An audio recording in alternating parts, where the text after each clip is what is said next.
In my mind, I imagine myself joining her, telling me about her findings just as she's telling me about them now.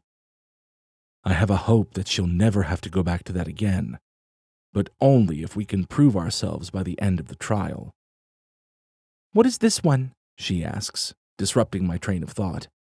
I study it for a moment, finding the strange looping patterns of the crooked wall carvings. I feel my heart beat a little faster as I read them. It's a love story, I say. A long time ago, an Avroxee had a mate, and he realized he felt something more for her. But the traditions were much harsher back then, and she had to be sacrificed after giving birth, so they couldn't stay together. I guess this is his love note to her. "That's horrible," Laura says sadly. "Did you ever have to find a mate? You know, before they changed everything?" I shake my head. My grandfather was the last of the Avroxee to participate in sacrifice, I tell her. Avrox has come a long way since then, and I'm proud that my people have found a better way. "But the mating program has been around for a while. Have you never tried looking for anyone before?" I've thought about it, but it just wasn't something I was interested in. I have my training and my future to think about. "And what's your future?" To be happy, like everyone, I guess, and to show the galaxy my true strengths as a fighter. Laura stands up, examining a nearby painting of ancient practices of mating. "Sounds lonely," she says. So does researching in a library, I reply. She turns to me, making a face at my remark. That's one of my fears, I guess, I say. To be alone. I spent my whole life training. As soon as I finished my lessons as a child, I never knew my mother. She was allowed to stay, but for some reason she didn't want to. Father died in one of the more recent wars, so it's just been me ever since. Laura rocks on her feet. I remember that it's polite to also ask about others' personal lives. What about you? I ask. She shrugs.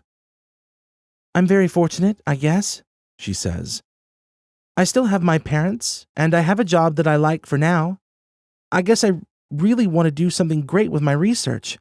I've been trying to get money to study ancient languages. If I could publish my work so others could see it and understand it, it would mean the world to me."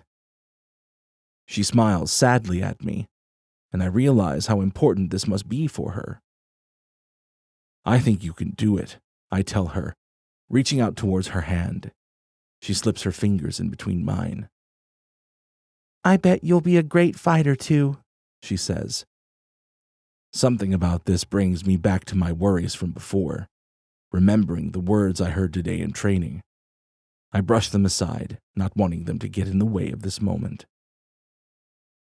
We walk back through the jungle, and I help Laura over some rocks on our path. "So, was that one of the things on the list?" she asks me. "What list?" I ask. "The one they gave us for the program," she says. I laugh, throwing my hands up. "I threw it away," I told her. "Half of that stuff was just ridiculous if you ask me." I'm glad to hear that she's actually laughing with me. "You're right," she says.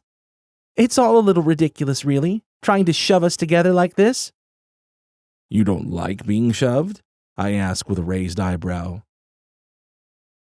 She chuckles, and suddenly I jump towards her and knock her to the ground. I quickly sit up, checking to see if she's all right. Leaves and vines are strewn through her hair, but she's fine. "Was that part of the joke?" she asks, but I'm distracted by a sudden shift in the air, as a large screeching sound pierces the air.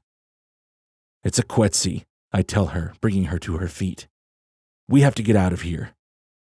"A Quetzi?" she asks.